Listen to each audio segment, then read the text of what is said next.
Morning বন্ধুরা, কেমন আছো? তুমি নিশ্চয়ই ভালো আছো। খুব ভালো আছো। আজকে হলো শুক্রবার।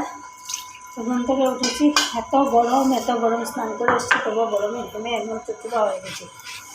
ঘরটা মনছে বাসি কাজ করে ভাবলাম আগে সকাল সকাল স্নান করে আগে পুজোটা দিয়ে নিই, তারপরে ব্রেকফাস্ট বানাবো। কারণ আজকে নিয়ে স্কুলে যাইনি, কলেজ যায়নি, ওই শরীরটা ভালো না, পেটে ব্যথা জানো ওই সব।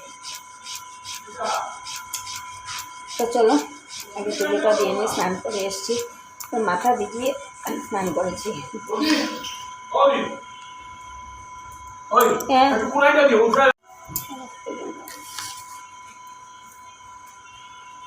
তো এখন পুজোটা দিয়ে নিই, পুজোটা দিয়ে তারপরে যাচ্ছি।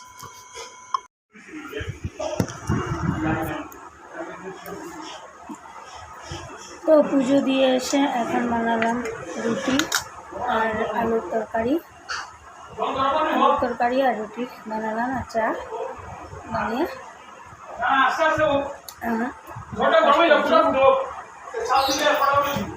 মেয়ের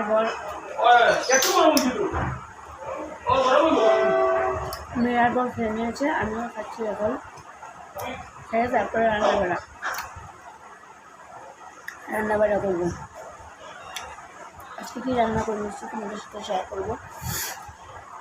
তো এখন খাওয়ার আগে, ব্রেকফাস্ট করার আগে ভাবলাম ভিডিওটাকে আপলোড দিলাম, এডিট করলাম, তারপরে আপলোড দিলাম ফেসবুকে। যারা দিন আমার ফেসবুক পেজটাকে ফলো করো তারা দেখে নিও। আর মাঝে মাঝে ফেসবুকে ভিডিও ছাড়ি, মাঝে মাঝে ইউটিউবে। তো চলো আজকের দিনটা শুরু করলাম। তো দেখতে থাকো সঙ্গে।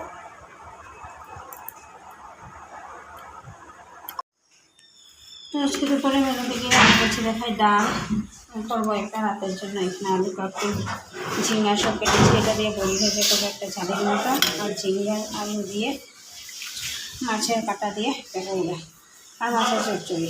হচ্ছে আজকে রান্নার মেনু। তো চলো বন্ধুরা রান্নাটা সবটা শেষ করলাম, রান্না করবো। পুরো মেঘলা ওয়েদার করেছে, এখন বৃষ্টি আসবে ওয়েদার। কথা বলতে পারছি না, এত গরম লাগছে। তো চলো দেখতে থাকো ব্লগটা, সঙ্গে থাকো। আমার রান্না কমপ্লিট হয়েছে। ঝোল কাঁকরোল আলু ঝিঙে দিয়ে ঝোল বড়ি দিয়ে, আর এখানে মাছের চচ্চড়ি। এখানে চুলা টুলা সব পরিষ্কার করে ভাত। এখানে রান্না শেষ। আর হঠাৎ দুপুরবেলায় বৃষ্টি আসলো, বৃষ্টি এসে পুরো মেঘলা করে রেখেছে। অল্প একটু বৃষ্টি দিল, দিয়ে পুরো মেঘলা হয়ে যায়। তো চলো রান্নাটা শেষ করি, তখন একটু ফ্যানের নিচে বসি, তারপরে তো খাওয়া দাওয়া। চলো দেখতে থাকো ব্লগটা, সঙ্গে থাকো।